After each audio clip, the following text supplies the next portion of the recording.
Hello everyone, నేను మీ doctor ప్రశోభ్. Prostate అంటే ఏంటి? ప్రోస్టేట్ అనేది ఒక గ్రంథి. ఒక మనిషికి, ఒక మేల్స్‌లో ఎస్పెషల్లీ పురుషుల్లో అది మూత్ర సంచికిని, మన మూత్రనాళానికి మధ్యలో ఉంటుంది. ఆ ప్రోస్టేట్ ఒక క్యాన్సర్ గురించి అవగాహన కోసమే ఈరోజు ఈ వీడియో. తప్పకుండా చూడండి. అసలు ప్రోస్టేట్ క్యాన్సర్ ఈ మధ్య కాలంలోనే మన యూఎస్ ఎక్స్ ప్రెసిడెంట్‌కి వచ్చిందని వార్తల్లో వింటా ఉన్నాము.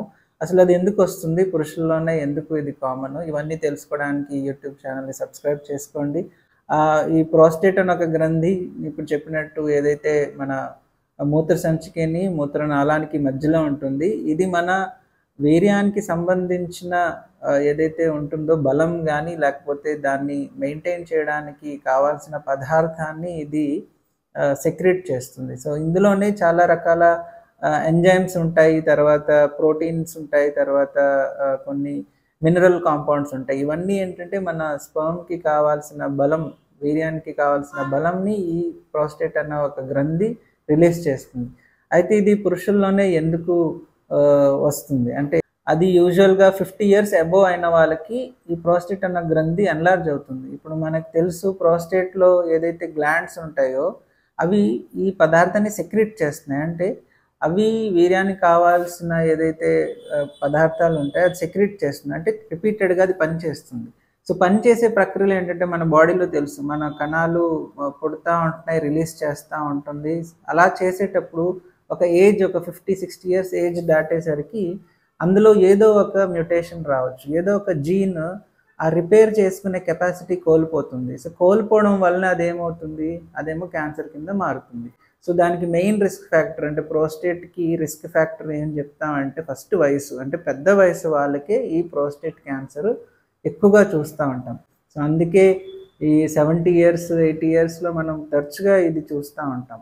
అయితే ఇప్పుడు ప్రోస్టేట్ ఒక క్యాన్సర్ వయసుని బట్టి చెప్పుకున్నాము.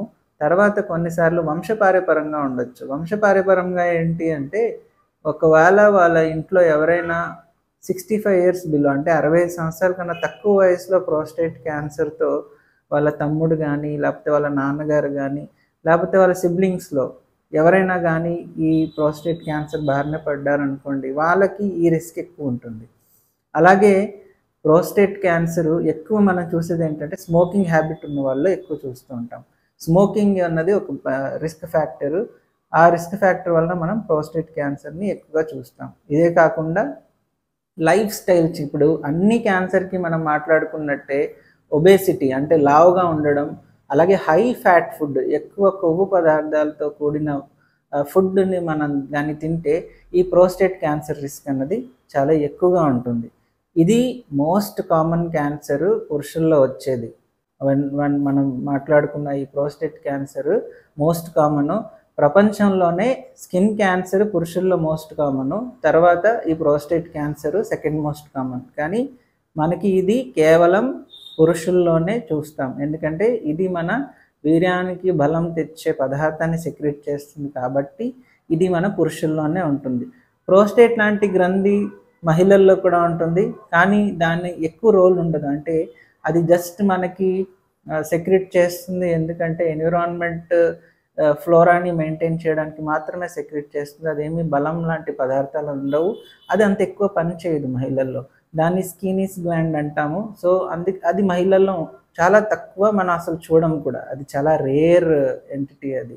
కానీ పురుషుల్లో మాత్రం ఈ ప్రోస్టేట్ గ్రంథి ఏదైతే జీవితాంతం పనిచేస్తూ ఉంటుందో, ఇందులో ఎటువంటి జెనెటిక్ తేడా వచ్చినా కానీ ఇది ప్రోస్టేట్ క్యాన్సర్‌కి దారితీస్తుంది.